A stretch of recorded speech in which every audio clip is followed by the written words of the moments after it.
Karaku aja kewanen. Kuwi pate kuwi nayakaning praja. Kowe aja ngawur, kowe aja kaduk ati kajron menapa aja nerak pacak neranjang perbatang. Mesakno bapakmu Bagong. Meneng apa piye sak mutiasi kowe. Lho. Bapak karo patene ora sadis tenan kowe ora. Mir, piye?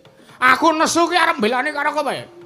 Aku tak belani kok mah ora ngaturke panuwun karo aku. Aku malah meneng. Kowe arep tak belani. Ning aja ngasi dadi perkara Bagong. Wes diniati nesu kok ora arep gawe perkara piye ora. Lha iki Bagong, seng lho ora basa karo aku. Basa glut ora ya jotosan. Lho.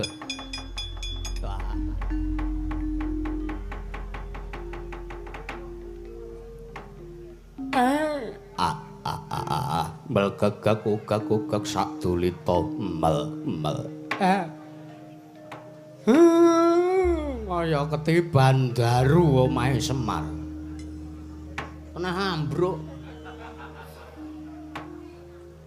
Ning atase mingsak Semar aku ngaturi rawing para bendara lah kok padha manut padha mbangun miturut. Mongko Semar ki ming kere, Semar ki ming Panakawan. Aku ki ming batur ning kok karo para priyagung iki. Dadi tresnane ya syukur. Matur nuwun, Den. Kancena kula ngaturi rawuhipun ndara-ndara lancur Pandhawa lah kok sak mangke pun sami teng jeruntul rawuh mriki mongko mawa Prabawa ingkang damel bombong tias manahipun Semar ora ming ngantine Semar sing seneng. Kawula karang kadempel nek dicaketi kahanane kawula cilik nek dirawuhi karo para priyagung kawula cilik niku nek dirawuhi karo para penggedhe seneng atine. Mboten teges ngrasake nek kawula niki estu dipun tresnani kalih pamarintahe ditresnani karo para pengarep-pengarepe. Matur nuwun, Den. Namung mboten langkung kula ngaturaken pambagya raharja sak rawuhipun Ndara Gatotkaca. Ndara ngaturke panuwun kang tanpa upama. Eyang Semar ya Siwa Semar. Wondene sak mengko miji lan nimbali marang praptani ya sawane Gatotkaca. Wa Semar. Ora liwat aku ngaturke salam taklima. Katurana kersaning Siwa Semar Badranaya ya Siwa Nayantaka ing Karang Kadempel. Nggonku samengko nampa timbalane Siwa Semar Badranaya. Siwa Semar, nggih kula tambi. Damel bombong tias manahipun ingkang abdipun Semar Badranaya, Den. Mboten langkung kaprayogekaken lenggahipun Ndara Gatotkaca. Sinuwun Prabu Anom Gatotkaca. Wonten ing negara kula mriki padukuhan Karang Kadempel, Den. Yo, kaya wis ora kurang prayoga. Sawane Gatotkaca nggonku ngadeg ditimbali karo Siwa Semar. Wa Semar, Siwa Nayantaka. Ndara Antareja. Sak rawuhipun kula ngaturaken kasugengan, Den. Yo, Siwa Nayantaka iya. Sawane Antareja slamet ora ana alangan suwiji apa. Ya mung aku ngaturake pudha pangastawaku wae tampanono ya Siwa Semar. Nggih, kula tambi. Damel seneng, damel bombong. Kamangka ndara-ndara rawuh mriki niku mboten kanthi pasemon sing nuwun sewu mbesengut. Ning kanthi pasemon sing nyenengke ati.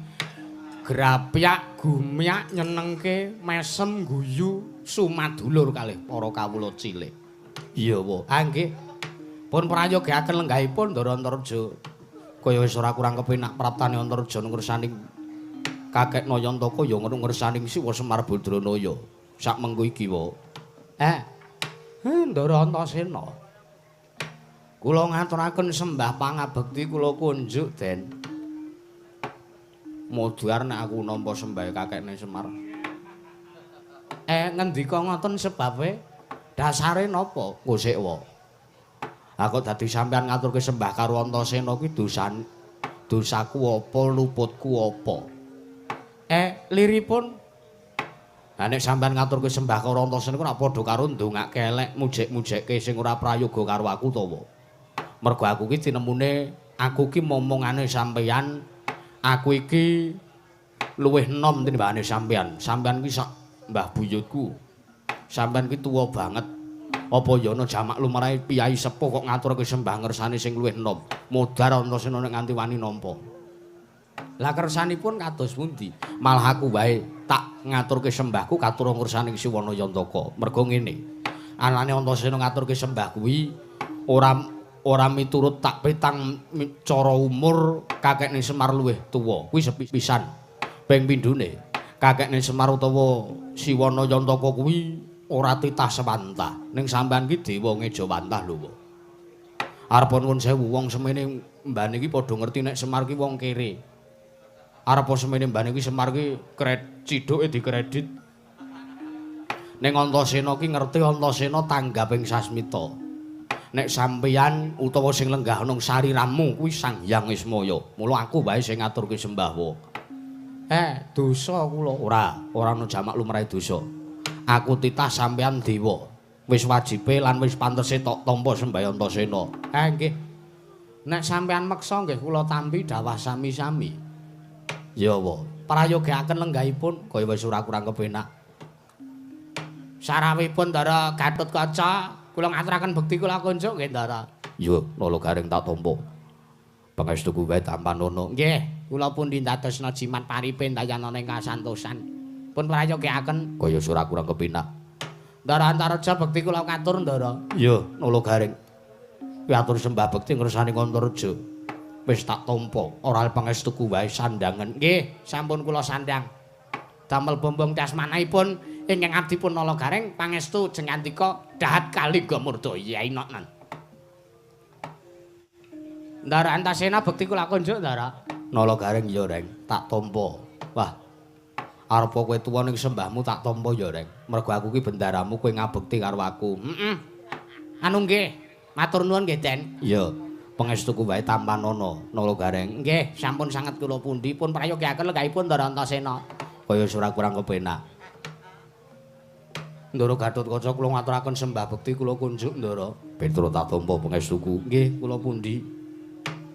Ndara Antareja bekti kula kunjuk Ndara. Ya Petruk tak tampa pangestuning Antareja wae Tampanana. Nggih, sampun sanget kula pundi Den.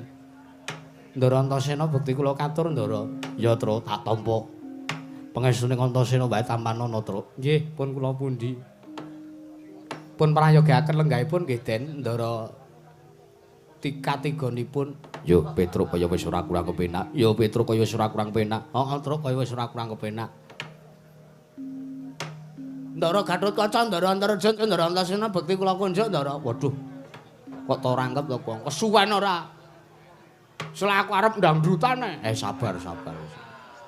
Iki kok ora nyusu ora. Sabar ora. Ora iso sabar. Yo Bagong tak tampa pangestuku Tampanana. Yo Bagong tak tampa pangestuku Tampanana. Dubleh kencana tak tampa pangestuku Tampanana ya bleh. Nggih. Meng menehi pangestu tok ya, Tru. Ha iya. Ora ana sing rene iki enggak gula teh apa rokok-rokok. Dados ra ketang 3 bungkus. Kowe iki dirawuhi karo para bendara kuwi wis alhamdulillah kok ngarep-arep sing ora-ora lho. Lah nek nggawa ngono rek ya prayoga wae. Lho lah iya, heeh. Skecake lenggahipun, Den. Ya bleh. Kowe wis ora kurang kepenak sowanku ngersaning bapakmu, bleh. Nggih. Wah, suwe ra pethuk kok rada atos cangkeme. Cangkeme sapa? Cangkeme Ndara Antasena. Kowe bendara kok to cangkem-cangkem kowe. Amen aku ana ya atos kok. Aku ki wong tuwa kok mung diundang blah-bleh ora. Ha witekno wong lambemu ya ndobleh tenan kok iki ora.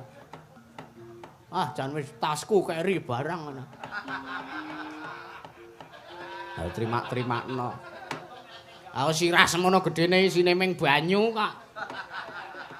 Oh, isine ora isi utek, isine ming banyu mula ya lalen kowe iki, Kang, ora. Ora ajar kowe, Reng. Ha kowe kok ngonekke karo aku. Kowe karo aku ki gedhe aku lho awake, pawakane gedhe aku lho. Lambeku ya ambo nang nggo ngemut ndasmu turah-turah. Wis meneng wae kowe. Kowe wis tanganmu ceko, mripatmu kera, sikilmu becik. Nek dipetung kekuatane iki kuat Bagong bangane gareng. Nangis. Sabar ing sabar. Lara atiku terus sabar. Bagong Ijen kaya ngono kuwi mbiyen atos karo kowe. Aku arep mulih wae. Mulya. Lho bukan rong lekas arep mulih apa? Ndelok wayang kok mung jajan. Tanggapke larang-larang kok mung jajan. Nganti direwangi disponsori iki barang jajan mingan. Mbok ya tekan tutuk wong iki sesuk bakal bubare jam 6. Waduh. Wis lak kluyuk laler gong. Weh ora aku arep bablas sekolah kok. Amung sekolahanku mung kulon kono kowe ora. Ora usah nggo mulih ndak mung turu. Ah iya. Iki berisik kowe ora. Mau kono gak dirembuke kono. Nuwun sewu Den. Kula ngaturi kalih rawuh sampeyan. Yo. Gawe kaget Gurawalan manahe Purwanjo lanjur Pandhawa. Teko beneh klanadan sing wis kelakon. Sak mengko aku katimbalan sowan ning Pedukan Karang Kadempel. Sejatine apa tukang dadi wigatine Gatotkaca bakal nungsuk pawarta sartane aku nyadhong dawuh Kyai Semar Badranaya. Aja pati-pati menggone duwe rasa jigo lan perkewuh pun sampeyan arep medhar sabda pangantika ngersani Gatotkaca. Iya wa. Siwana Yantaka tak jaluk babarna kang tetela munggo apa tukang dadi wigatine lancur-lancur pandha katimbalan sowane. Heeh kek. Aja ngasih duna dungkap ngendikane kakekne Nayantaka.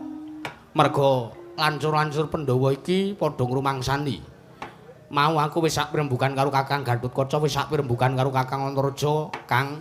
Nek iki nganti Siwa Semar nimbali karo awake dhewe mongko awake dhewe ora sowan, ora nuhoni, ora mbangun miturut karo dawuhe kakekne Semar, mengko mundhak nampa dosa. Merga para Pandhawa kuwi akeh utange budi karo Semar Badranaya.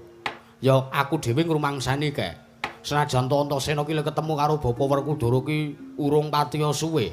Teges aku durung tau tate ngrasake dikudang karo kakekne Semar ning gandeng para Pandhawa kuwi duwe utang budi sing akeh. Merga kakekne Semar kuwi tansah ngayomi sartane tansah momong karo lakune para Pandhawa.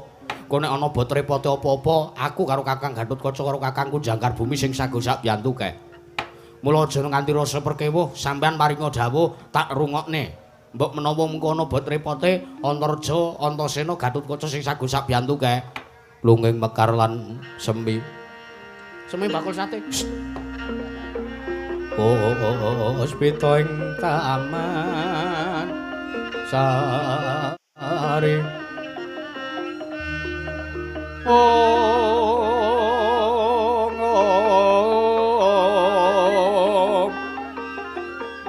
Manglung manungsung wangi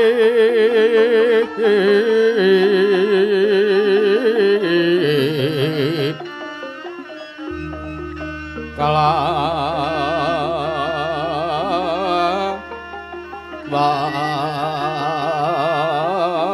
wulane dadari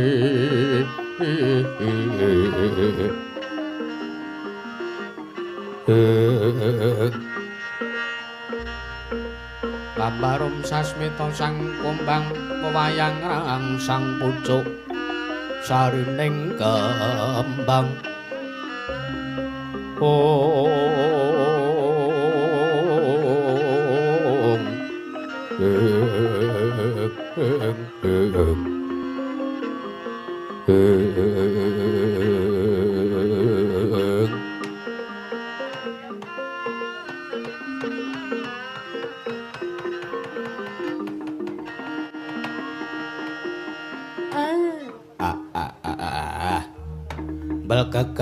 Gagak sadule tomel Den saderenge Semar njaluk pangapunten nggih Den. Akeh dosa akeh lupute Semar kula nyuwun pangapunten merga nek diglejah menawi dipun petung ning atase Semar niki ming gedibal kula niki rak ming bature sampean kula niki rak ming sing momong karo panjenengan. Lah kok kula lancang wani ngrawuhke wani ngaturi rawuhipun para bendara-bendara momongane Semar. Kula sagah menawi badhe pun pidana. Menika ingkang sepisan kula nyuwun pangapunten. Ndungkap pangka kalih. Sejati anane Semar ngaturi kalian rawuhipun para Ndara, putra Pandhawa niki ora saka karepane Semar pribadi. Ora merga Semar dhewe sing butuh karo para bendara, para lancur-lancur Pandhawa ning pancen ana kewajiban sartane tanggung jawab sing kula kudu aturke teng sampeyan. Tanggung jawab apa wae? Tanggung jawab apa wae? Tanggung jawab apa kae? Paringa dawuh. Tanggung jawabe apa? Ngono nek sampean kira-kira kerepotan utawa ora iso nindakake tanggung jawabe dhewe, Antasena sing sagosak biyantu. Nuwun sewu. Kula kok ngaturi rawuhe para lancur-lancur Pandhawa niku sampean-sampean iki mung kula dadoske lantaran. Ngaten. Merga kula ora tekan nek umpama kula kok arep ngaturi rawuhe para Pandhawa niku ora tekan atine Semar. Merga nggih niku wau. Nembe ngaturi rawuhe sampean kemawon kula niki pun lancang. Nembe ngaturi rawuhe para lancur-lancur mawon Semar niki mun nerak pacak nerajang perbatang ning atase mengkere kok nimbali karo para bendara. Kula pun lancang. Ning ewa semanten, sampeyan niku ajeng kula pasrahi kewajiban. Lah kewajiban niki mengke dados tanggung jawabipun para Pandhawa. Siwa Semar, kula Gus. Gage paringa dawuh. Kewajiban apa sing bakal dadi tanggung jawabe para Pandhawa? Mengko aku sing sagu ngaturke ana ngersane para Punden Pandhawa. Kewajiban apa kae? Gage paringa dawuh. Nuwun sewu. Kula tak bloko mawon nggih. Iya. Bloko jujur apa anane blakotang terus terang ngono kuwi malah Antasena seneng. Mergo apa? Nek sampeyan kaya-kaya ngapusi malah gawe gelo lan kuciwane para Pandhawa kae. Nggih. Bagong. Po. Manik Maya lerene kae tanggal pira? 11. Ha piye? Ha niku. Kula kelingan miturut aturi anak kula Bagong. Kula nampa tanggal 11 wingi kula nampa rawuhe dewaning para dewa. Kula nampa rawuhe nalendraning kayangan. Inggih menika pun Bathara Guru adi kula. Siwa Semar nampa rawuhe Sanghyang Manikmaya. Nggih. Kere-kere ngeten elek-elek ngaten kula niki nggih dewa. Riyen ninga kae. Riyen sakniki kula pun dadi begondal. Ngoten. Ning riyen kula niki tau tate dadi dewa, kula tau tate mukti ngenyam kamukten teng kayangan. Arep ora ketang mung sak telung kedheping maningal ning Semar ngrasake urip ning kayangan. Lah tanggal 11 niku Manikmaya rawuh mriki. Wose Rembag Manikmaya ngendika kalih kula, sanjang kalih kula. Kula kinten kula nggih kaget ana Manikmaya ora tau-taune medhun ning Karangkandempel kok medhun. Tak kira nek ajeng nyorek jadwal kula. Jebul Manikmaya paring dawuh. Nek Pandhawa kesampiran tanggung jawab. Lah sing dadi lantaran matur kalih para Pandhawa niku Semar. Lah tanggung jawabe napa? Dewa mengke badhe matedhake wujuding kanugrahan. Sing pun cinadong teng kayangan mung kari matedhake dumateng sinten ingkang kestu lan sago gayuh. Kanugrahane nggih menika pun wahyu kamulyan. Lah niku Den. Wahyu kamulyan ajeng diturunke teng jagat kena ngapa kok Manikmaya dawuh kalih Semar? Merga Semar niki dadi pemimpine jagat. Nek Manikmaya dadi pemimpine kayangan, Semar dadi pemimpine jagat. Marcapada niki sing momong Semar. Waduh, gleleng tenan Semar. Ayo wis ben. Dadi pamonge tanah Jawa terus gleleng tenan to. Wis men. Tekan sepira olehmu gleleng kowe, Mar. Nek entek baterene ora terus meneng kowe. Semar kok entek baterene anggepe remote apa piye ora. Iya. Lah kula niku dadi pamomonge tanah Jawa mula kudu ngaturke. Lah Manikmaya mboten paring dawuh. Sinten sing keduga mengke bakal nampa wujuding kanugrahan wahyu kamulyan menika. Ning titah wonten ing Mercapada, titah wonten ing jagat menika dipun wajibaken supados budidaya. murih saged kasembadan anggenipun badhe nggayuh kanugrahan menika kula wau. Oh ngono kae. Nggih, Den. Dadi kakekne Semar kuwi nampa praptane Sang Hyang Manikmaya paring dawuh yen to jagat iki arep diturunke wujude kanugrahan kengaran Wahyu Kamulyan ngono. Nggih. Lah banjur sambung rakete apa karo para Pandhawa kok sampean timbali karo praptane lancur-lancur Pandhawa.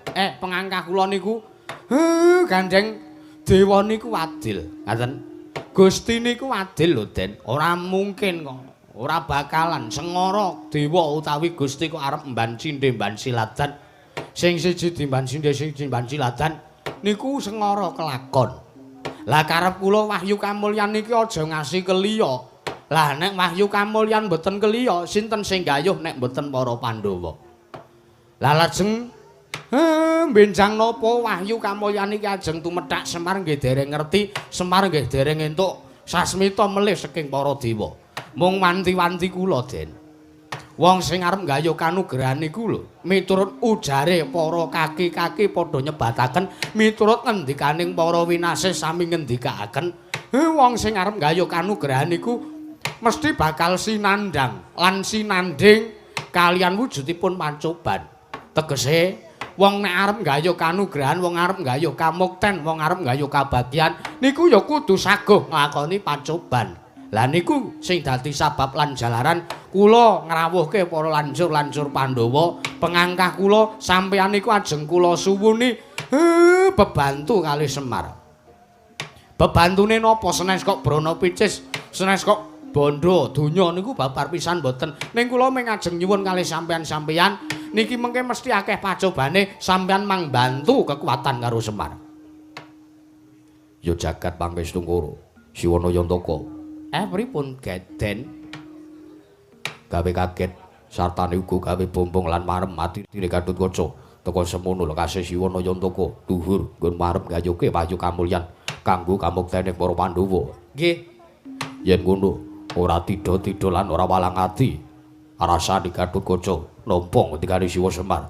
Siwa Semar kuwi estu titah pangejawantaning dewa. Mula aku percaya lan aku saguh, aku madhep mantep sak biyantu mbok menawa pun repoting kekuataning Siwana Yantaka Gatotkaca sing saguh sak biyantu. Semono uga aku kok yen ana pancobane bab kekuatan mengko Antarja uga bakal sak biyantu padha kaya Yayi Gatotkaca. Aku bakal sak biyantu marang lekase Siwa Semar Badranaya. Lah, saiki ngene kae. Pripun Ndara Antasena? Nek Kakang Gatotkaca karo Kakang Antarja sak biyantu, ning nek Antasena ora. Duh, pahit Katra. Apa? Aku rombongan lancur-lancur Pandhawa ki sing ndedit ming Ndara Antasena. Lah ngopo kok ndedit? Ana Ndara Antasena ora mbantu ra? Ora udo to kowe engko. Wis dinae panitia kok ya mesa njaluk kono-kono lho. Tegese ora kuwi ngene, aja kaduati kajeron penampa. Kakang Gatotkaca mbantu, Kakang Antarja mbantu, Antasena ora. Mboten bantu. Ora kok ngono, ora bakal keri, aku uga bakal ngewangi karo lokasi kakekne Semar. Matur nuwun, matur nuwun. Sampeyan niku arang-arang ketemu karo Semar, arang-arang rawuh teng mriki. Pisane rawuh bantu karo Semar lombangane anak-anak kula niki telu wedhus-wedhus telu niki. Bendina urip karo Semar kula ingoni, kula openi, kula gedhekke, kula kudang. Blas. Bu, ora ana. Kontribusine apa-apa karo Semar. Ayo delok-delok kowe kowe ora. Delok-delok eneng dite apa ora nek arep ngemangi karo kowe kowe. Kowe iki ming do wadhawuh terus Semir. Gus, mbok Pak ngono to. Ora sudi. Semar kuwi babar pisan ora ndek rasa apa to? Ambuh. Kamanungsan. Kene wis banting raga meres keringet sirah dinggo sikil-sikil dinggo sirah. Semar kok ora ngopeni, ora ngopahi karo awake dhewe. Sak ora-orane awake dhewe iki utang budi karo bapak lho, Gong. Bapak ki wis gedhekke awake dhewe wiwit kuncung nganti gelung wiwit jambang nganti celaprang wiwit biyen awake dhewe urip bapak ki nguripi karo awake dhewe. Ayo mila bar awake dhewe iki males budine bapak, males labuhane bapak arep urung ana sak pucuk kuku irenge bapak ya, Tru. Heeh. Kowe meneng wae kowe tekle. Tekle kira becik meneng.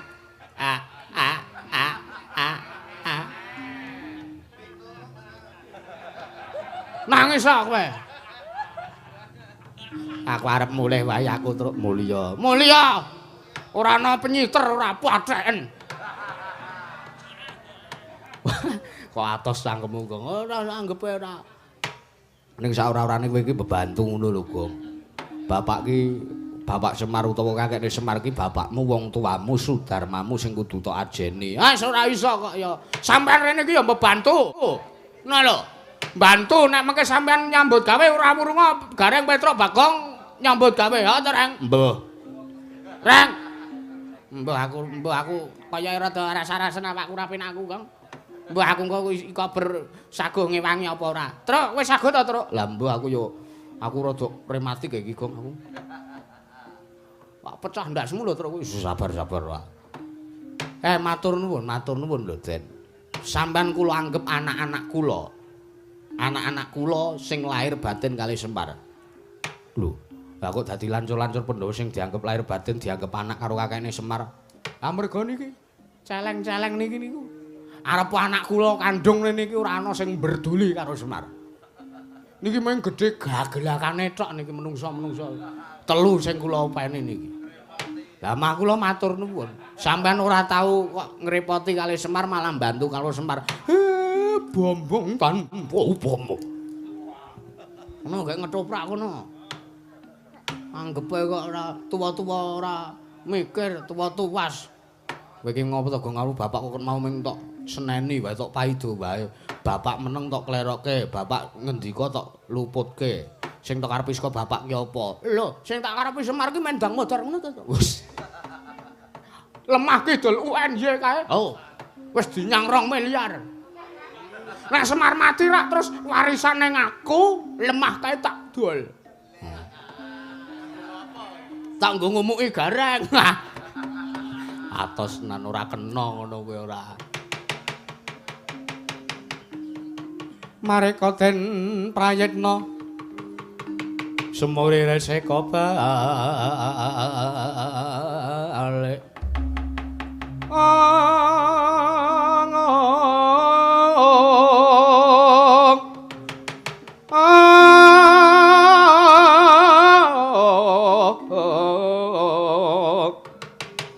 Titi yoni kondo yoni Trisunya Purnama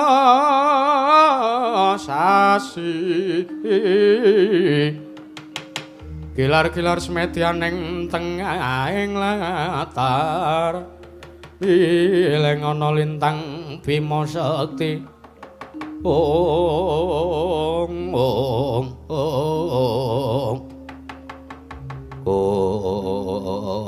matur nuwun Den. Ora kendhat kula ngaturke matur nuwun karo Ndara Lancur Pandhawa. Po tiba Siwadha-wadha Siwa Semar, ya tiba Wadha-wadha padha-padha kae. Aku ki ndek utang budi akeh, Pandhawa ndek utang budi akeh karo kakekne Semar nek ana bot repote dijaluk, ya aku sago ngewangi. Nggih. Lah sakniki nuwun sewu, ora kok teges kula nundung. Ning pendapane Semar niku mung ciut. Mengene dinggoni wong pirang-pirang niku malah sesak. Ciut malahane ya Truk ya. Us. Ora kangelan nyubal. Ora kangelan nekuk sikil. Hus. Ngawur trancang ora. Kula nyuwun tulung sampean mangteng wingking riyin, mangteng pawon riyin. Ana perkara apa wae? Ana perkara apa Siwa Semar? Eneng perkara apa kae? Ajeng enten dayoh ketoke arep nyorek jadwale Semar niki.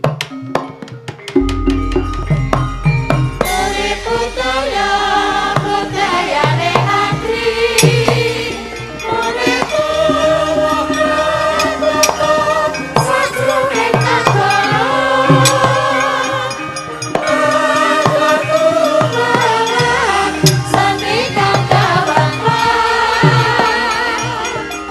Biasa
Yo.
Sinong mati jagat kinari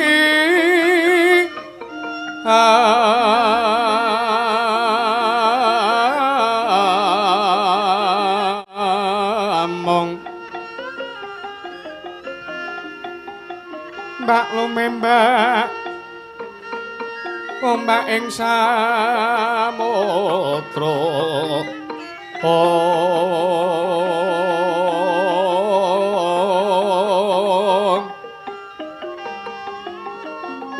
ae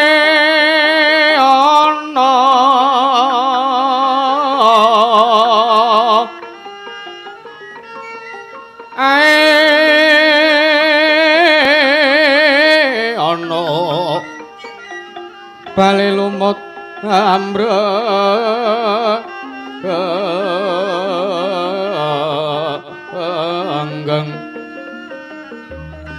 awita dedenceng dencengan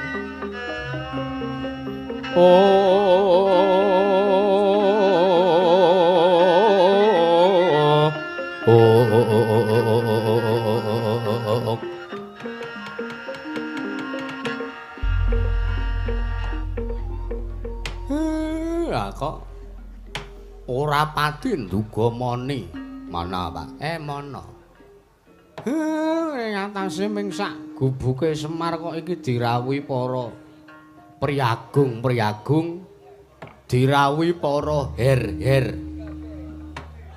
dirawuhi para wong pol-polan iki sing rawuh ora pangling rak Patih Ndaraku Ndara Patih Sengkuni ta iki dole wah ora ngira ya Tru ngapa bapak ki wong sekeng wong kekurangan iki dirawuhi karo para priyagung-priyagung ki mbok menawa arep menehi bantuan reng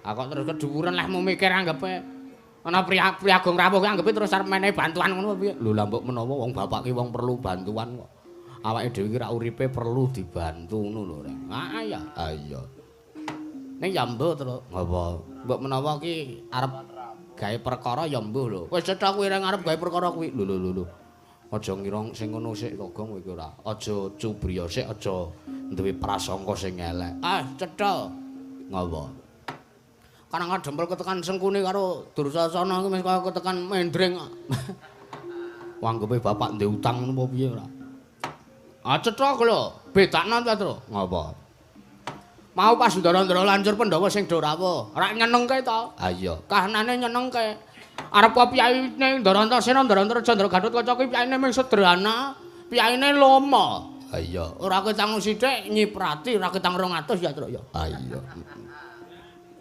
Biasane karo nek Ndarantara Lancur Pandhawa lho iki. Sambutan ki menehi dalange 300. Weh. Lah terus karepmu, iki ora kok iki. Sapa? Sengkune iki lho karo Dursasana iki lho. Nek Ndara Antasena, Ndara Antarsandra Gatotkaca, Ndara Antasena kae arep pun sewu piyaine rada kenthir. Heeh. Ning tansah nggunakake dasar tanduk aris ulat manis. Oh, nyenengke kuwi priyagung, kuwi pangarep, kuwi pemerintah sing gawe senenge atine para kawula. Ha iya. Nek iki kok ora. Merdaya kok kaya wong arep ngejak geger ya. Dursasana kae tekan kene kok isih sore lho iki mripate wis bereng abang kae. Ah mbok menawa. Mbok menawa mendem kok ya Gong kandhane kok. Kurawa iki watekane ngono kuwi. Heeh. Neng ya ngono-ngono bagana mir. Ah iya. Kowe ya priyagung, kowe ya kanugrahan kelebune. Heeh. Sengkune karo Dursasana tekan kene iki merga saka keparenge Gusti. Nek ora tok apa tanduki, nek ora tok sambut ora tok ladeni kanthi apik padha karo kowe melecehkan Gusti. Ha ta, Tru? Waduh. Aku omonganmu saiki dakik-dakik. Welo, maneh. Anggepe apa ora? Nuwun sewu, Den.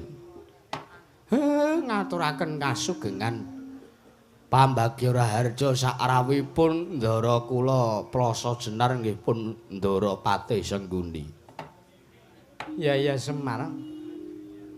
Kowe ngaturke Pambagya Raharja karo aku, slamet tekaku ora ana alangan swiji apa Semar. Ha nggih. Kula ngaturaken sembah bekti kula kunjuk ndara Patih. Tak tampa kowe ngaturke sembah ngersaku ora liwat pangestu ning Sengguni wae tampanana. Badranaya. Sampun kula pundi ndadosaken jimat. Prayogaken lenggahipun. Iya, Semar kaya wis ora kurang kepenak. Ndara Dursasana.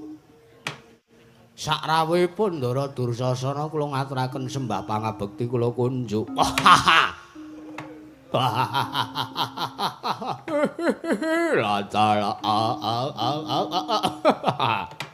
Yo Semar yo. Kowe ngaturke sembah ngersaling Dursasana Semar. Ora lewat pangestuku wae tampanana Badranaya. Nggih, kula tampi. Yo. Wah, edane. Aku wis suwe ora ketemu karo kowe lah kok awakmu saiki saya lemu nganti kaya resan kaya ngono. Apa ora kabutan kowe ngangkat awakmu? Wong niku nek seneng atine bungah manahe bombong pikire niku nggih kaya ngeten iki kaya Semar niki arep urip kula kere arep urip kula keserakat nek ati kula seneng kula tansah lemu yo pun prayogaken nenggahipun Ndara yo kaya wis ora kurang kepenak Semar sarawuhipun Ndara Patih Sengkuni bekti kula kunjuk Ndara ya nala gareng tak tampa pangestuku wae tampanana ya nala gareng nggih kula pundi ndadosaken jimat Ndara Dursasana bekti kula kunjuk Ndara. Wah, nala gareng ndase saya cilik. Nggih pangestunipun karang sekeng keserakat urip kula Kak Den. Yo. Kokean lara pikir kowe iki ora. Yo. Kowe ngatur kowe sembah ngersaku pangestuku tampanana nala gareng. Nggih, kula pundi. Ndara Patih Sengkuni bukti kula kunjuk Ndara. Ya Petruk tak tampa pangestuku ya Petruk. Nggih pun kula pundi. Ndara Dursasana kula ngaturaken bukti kula kunjuk. Wah. Sing ketok gagah dhewe mung Petruk. Anak Semar sing paling uripe paling kepenak dhewe mulya dhewe mung Petruk. Ketok gagah, ketok dhuwur, ketok seger awake. Anak gareng to. Wah, ana menungsa kok kaya terwelu. Kaya terwelu ya ben. Ora nangis reng. Ora. Emang diunekke karo Ndara Dursasana aku ora nangis, Mas seneng aku, Truk. Nek diunekke karo Bagong. Wis to kowe ora. Mun malegaken Ndara, ya Petruk kaya wis ora kurang kepenak sowanku. Mbageke, Gong. Yo. Patih sengkune bektiku katur. Lho ora basa. Wemah aku basa karo kowe. Lho. Arep kowe kuwi arep elek-elek kaya ngene aku patih derajatmu ming Panakawan. Patih nek nang negara Ngastina. Ngono. Nek kowe tekan kene iki derajatmu padha karo Bagong. Bagong iki derajate ming kawula. Kowe nyangketi karo kawula derajatmu padha karo kawula. Mergo sing tok pidhak ki lemahe kawula. Iya. Dadi aku ora basa karo kowe ora patheken. Ya wis. Sembahku tak tampani apa ora? Ya Bagong tak tampa Bagong pengestuku. Ora sudi nampa pengestune wong elek. Lho. Iki piye ta ki cahke? Prayogake lungguhmu. Kaya wis ora kurang kepenak Bagong. Ndara Dursasana bekti kula konjur. Wah, cah edan ora. Kowe ya edan. Lho. Yo Bagong tak tampa pengestuku tampanono Bagong. Enggak. Sampun kula pundi tak coken siman. Ora nirokke to Gong ora. Man. Kono guyu wae ora ngerti kene iki keserakat uripe kentekan det kok ora. Kono guyu lho kalaka. Pamer guyu, pamer nek dhek seneng ora. Mangkel aku arep aku guyu ning atiku mangkel terus. Sabar. Ora iso. Aku ngelih. Ngongkon sabar ora iso bakno ngelih aku. Aku gelem sabar nek tok liwetke. Ya engko sabar to iku ora. Wis didepi sego semono mbane kok ora. Heeh. Prayogake lungguhe Ndara Dursasana. Ya Bagong. Oh cangkeme saya suwe saya amba. Saya ndubleh. Matane saya gedhe. Ben.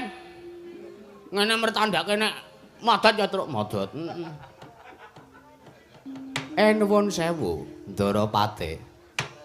Damel kaget sotanipun Semar wonten wigatos napa? Rawuh teng Karang Kadempel. Nggih sik ya Semar. Aku tak matur karo kowe. Ha nggih.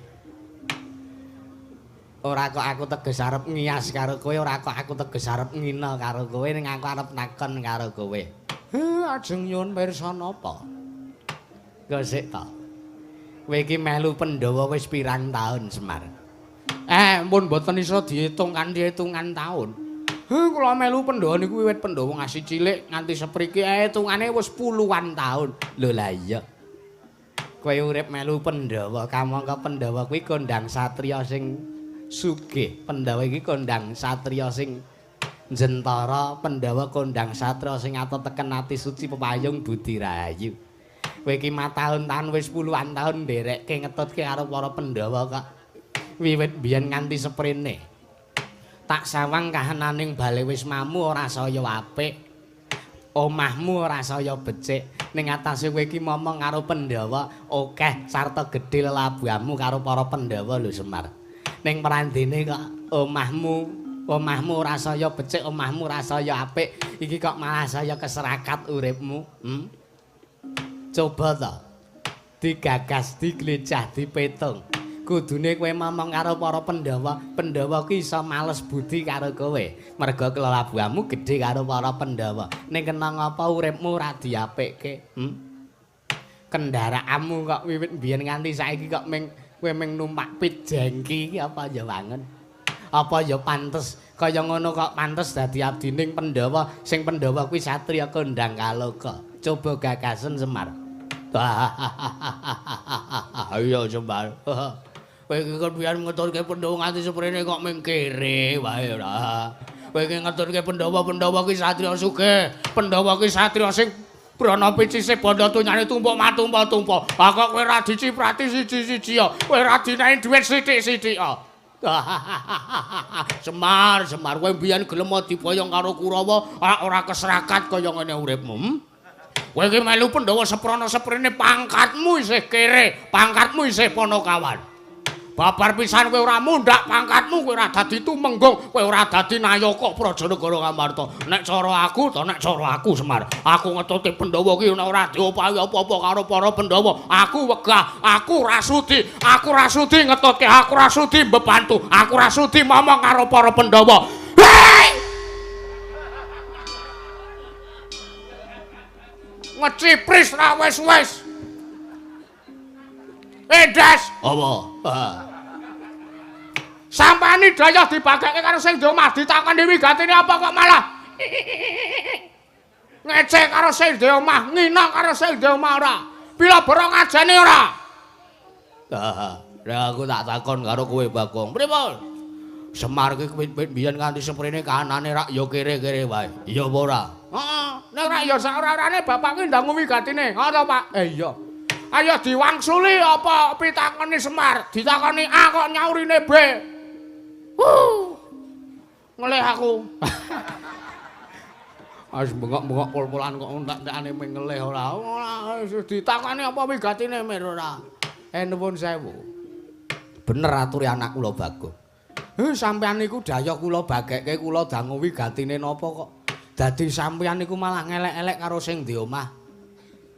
Awase Rembang mbok cekak mawon. Sampeyan mriki niku ndek butuh apa, ndek perlu apa karo Semar? Iya iya. Kaya-kaya ora trima atimu tak omongke sing kaya ngono kuwi ya. Siji sing tak rembug ya Semar aku ora arep ngias karo kowe. Ning anane aku sowan ning Karang Kadempel iki blaka suta wae. Aku nampa duta lan aku diutus dening anak Prabu Jaka Pitana ya anak Prabu Duryudana. Aku kudu mboyongi kelawan kowe kudu rawuh ning negara Ngastina. Ora ketang tulung kedheping peninggal kowe kudu sageh momong para Sata Kurawa. Dasare napa? Sebabe napa kok kula kedah momong kalian pun para Sata Kurawa. Kula niki momong Pandhawa niku pun seneng. Ora sandadak kula momong para Sata Kurawa. Semar. Nun. Ngerti ya? Telung Candra kapungkur anak Prabu Duryudana nampa sasmita saka ngersaning para dewa yen to sak mengko Kurawa keduga bakal kadunungan wahyu kamulyan ning ya kuwi syarate kowe kudu gelem diboyong ning negara Ngastina miturut ngendikane anak Prabu Duryudana kowe gelem diboyong kowe bakal diwenehi diparingi apa wae sing tak pingini omahmu sing kaya ngene iki dimbrukke, pijengkimu sing kaya ngene iki dirangsake wae. Genti mobil, genti kereta kencana sing ditretes mutiara. Watone kowe gelem diboyong ning negara Ngastina. Ning kosok balene Semar. Nek kowe ora keduga ora gelem diboyong ning negara Ngastina, apa kelakon? Ning atase kowe wis takjung kanthi serana aris kowe ora gelem, nek ngono Sengkuni kudu ngruda paripeksa karo kowe. Sawangen kae. Sawangen ning jaba pendopoke aku nggawa Kurawa segelar sepapan. Tak kira ora nganti tulung kedheping peninggal. Kowe ora gelem diboyong ning negara Ngastina, Karang Kadempel entek di bumi angus karo Kurawa lho Semar.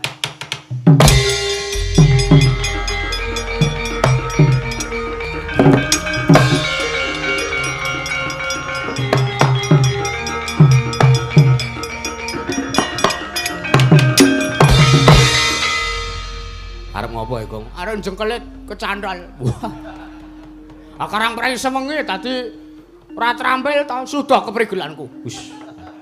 Goleleng ora ana. Bagong kowe arep ngopo, Bagong Iki perkaraku aja kewanen. Kuwi pate, kuwi nayakaning praja. Kowe aja ngawur kowe aja kaduk ati kajron menapa aja nerak pancak neranjang perbatang mesakno bapakmu Bagong meneng apa pilih tak mutiasi kowe lho bapak karep pateni ora sadis tenan kowe ora Mir piye aku nesu ki arep belani karo kowe aku tak belani kok mah ora ngaturke panuwun karo aku malah meneng kowe arep tak belani ning aja ngasi dadi perkara Bagong wis diniati nesu kok ora regawe perkara piye ora lha iki Bagong seng lho ora basa karo aku basa gelut ora ya aja tosan lho oh ala sampean niku kewanen kok Man mau niku nek arep ngendika kaya ngoten niku ambek ya didelok sikik mburi ning Bagong apa ora. Lah nek Bagong pun maju ngeten iki ra sinten sing kapitunan. Pun man sekecake kula tak golek udut. Padune kowe wedi kok ora. Oh mboten wedi pripun. Oh Bagong wis mendelik kaya ngoten kok ora. Bagong kowe arep ngopo? Ora arep ngopo-ngopo. Aku arep nesu karo kowe ora. Ngapa mriki kok mithet ira ki? Kowe ora adus pirang dina. Sesasi. Wah. Gilane kok ora. Ngapa kowe meneng kowe kira teklik becik.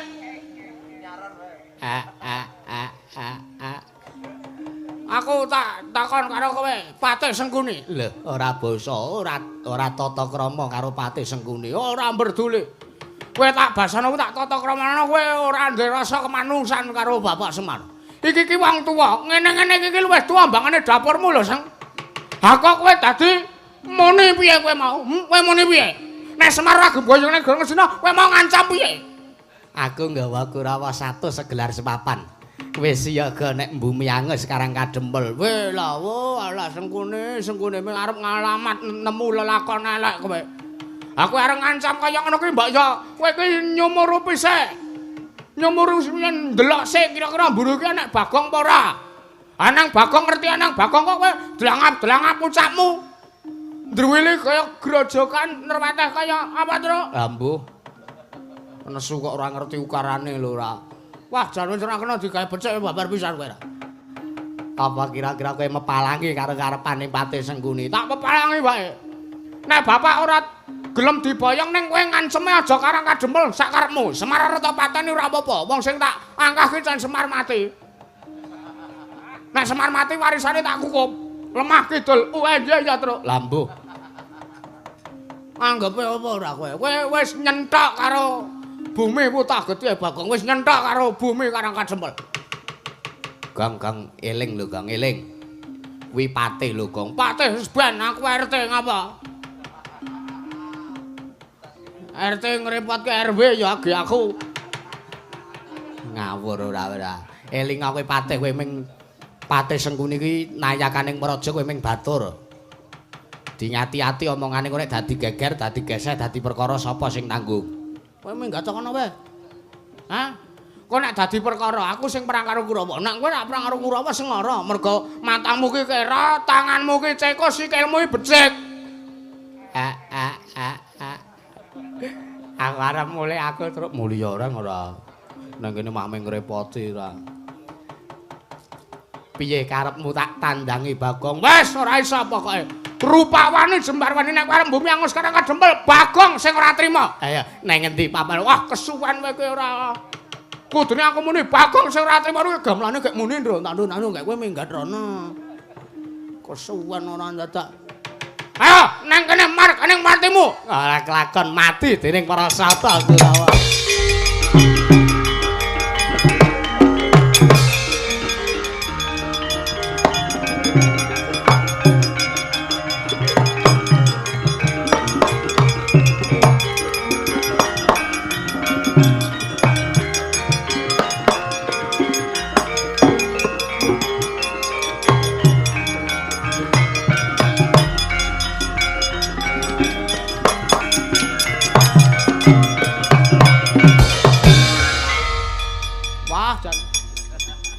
Ngedrampisane kewirangan. Dong nyonyi tandung tungdes. Kok tandung des tung. Sabar ora wah jan wis 100 wae sesuk. Aja kok ora. Wis berusaha keras kowe ora iso kowe. Keblongan bola-balik kok ora mengagiki kok aku mau krungu. Ngetong aku wis ping 5 iki keblongan. Gelem ra gelem 100. Sengsara karo kanca-kanca ora usah. Bocah ki ora pisan ora pindho mesti gawe geseh. Ben tak niati kok aku tutuke Kurawa mbak ben aku wani nglabuhi karo Kurawa. Karo bapak Kurawa tak undurke watone iki kanggo kabecikane bumi Karang Kadempel. Nek apa-apane nek nganti omahku diobong karo Kurawa kowe sing tak kon tanggung jawab. Lho ya ora ngono. Ha piye? Kowe iki sing wis wani nantang karo Patih Sengkuni, mongko wis cetha kae mau nerangke nek nggawa Kurawa segelas papan. Sik, Pak. Ngopo? Awake dhewe mau ora duwe jago to? Jago apa? Sing sago mbantu karo kekuatan sapa? Lho, lancur-lancur ndara-ndara nang mburu kan arep dimanfaatke apa ora? Aku mau matur, aku ya mau matur, aku ya mau matur. Aku sing matur kok ora.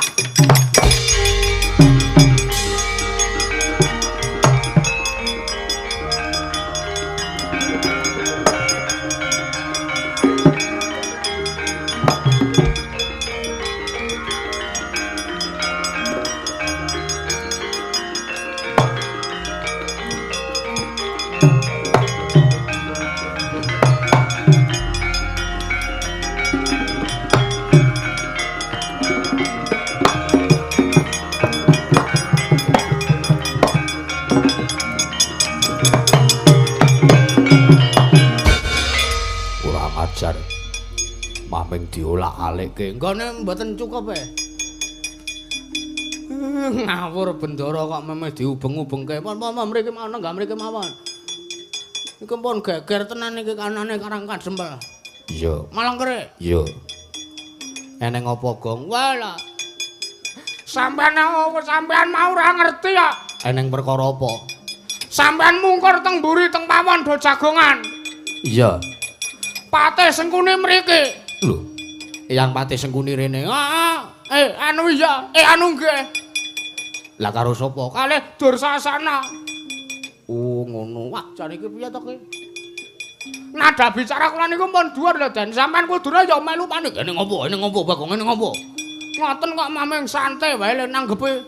Ora eneng perkara apa, Gong? Lah kok iki aku karo Kakang Antarja karo Kakang Gatotku aja diawe iki. Eneng perkara apa? Wah, jan wis ora iki nek sampean ora tawe, nek ora mergo saka tandange Bagong wis enek Rajapati ning Karang Kadempel. Lho, perkarane apa? Perkarane apa, Bagong?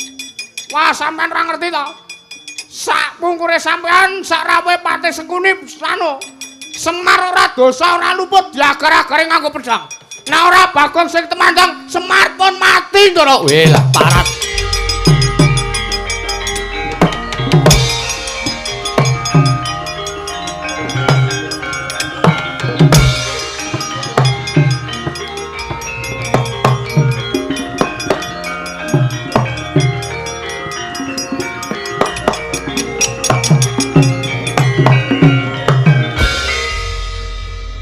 Dereng metu, Den.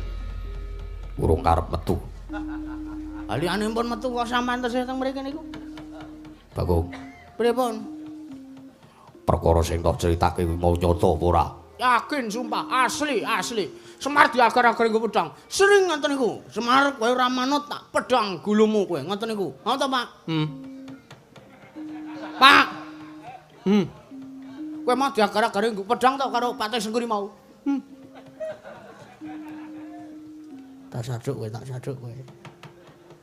Iya. Ha, ngayal ora. Nek kula ora temandang Semar mati tenan iki wae. Edan Kurawa keparat.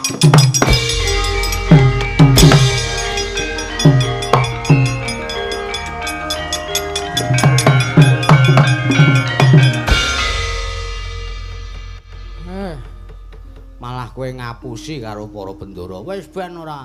Kowe nek para ndara-ndara duka, mergo ngerti nek to apusi, aku ora tanggung-tanggung lho, Gong. Lho, lah kowe kok ora ngewangi aku? Moh. Pokoke aku ora sarasen ya aku ora penak tenan ngewangi. Aku ya iya, Kang. Aku Kang nek nampa dukane ndara-ndara lancur Pandhawa aku Kang ngewangi aku. Aku ora omongan karo kowe kok aku. Lah nek kowe ngewangi aku sing ngerti alapke apamu, wong matamu kuwi kira, tanganmu cekot, sikilmu becik. Aku arep ganteng ae terus. Aja. Anakmu isih cilik-cilik ora. Bojomu isih cilik-cilik. Santai wae, Mir. Santai piye? Lakon kaya ngene kuwi wani ngapusi karo bendara. Ning atase arep nggayuh wahyu kamulyan kok tok regeti karo patrapmu, pokal gawemu sing kaya ngono kuwi. Wis ben to. Mau kowe dhewe sing ngomong. Wong yen arep nggayuh kanugrahan ki mesti akeh pacobane. Lah iki pacobane. Lah sapa sing saguh? Meper dukane ndoro-ndoro nek ngerti tok apusi. Terus enggak duit ya? Ora. Waduh. Ngenteni motorku payu sik ya, Truk. Showroomku buka showroom barang saiki gleleng aku ora. Wis pokoke santai wae, Pak. Engko nek ndara-ndara murina mergo ngerti nek tak apusi aku sing temandang. Mbuh sak karepmu. Gelem tandangi ora gelem ya wis. Bakune Semar dadi lantaran tumedheng Wahyu Kamulyan. Modar kowe ora. Bapakne wis kaya ngono kae nesu lho, Gong. Nek bapak wis nesu terus ngubal-ubal entut. Ngubal-ubal dit ngono, ngubal-ubal entut. Ah iya. Aku wis iki piye iki karepe? Pokoke aku wegange wangi. Aku ya wegah. Kok trekleke kon minggat kae wae.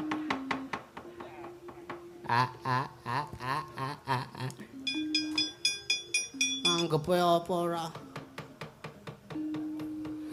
Jan, nek aku mau muni ngono mesti kowe wis dituthuk karo Ndara Gatotkaca wis dipotol sirahmu kowe. Ah bejane kowe kok ora muni, kandhane aku aras-arasen kok, Gong. Kowe ngapa to kowe lara apa to jane kowe? Embuh iki ora penak tenan awakku. Kok gak gejala picek kok. Hus. Gejala picek kowe apa enek ora. Tandangi bareng-bareng kok ngono. Tandangi Kurawa maju, ayo ngewangi. Iya. Nek kae men ndara-ndara sik wae kae sing maju kae. Lah ya wis ngono. Enek Ndara Antasena, nek Ndara Gatotkaca, nek Ndara Antareja. Tak kira bapak ora bakal kerepotan. Yo, didelok yo. Ayo ngewangi ora mung delok kok ora kowe.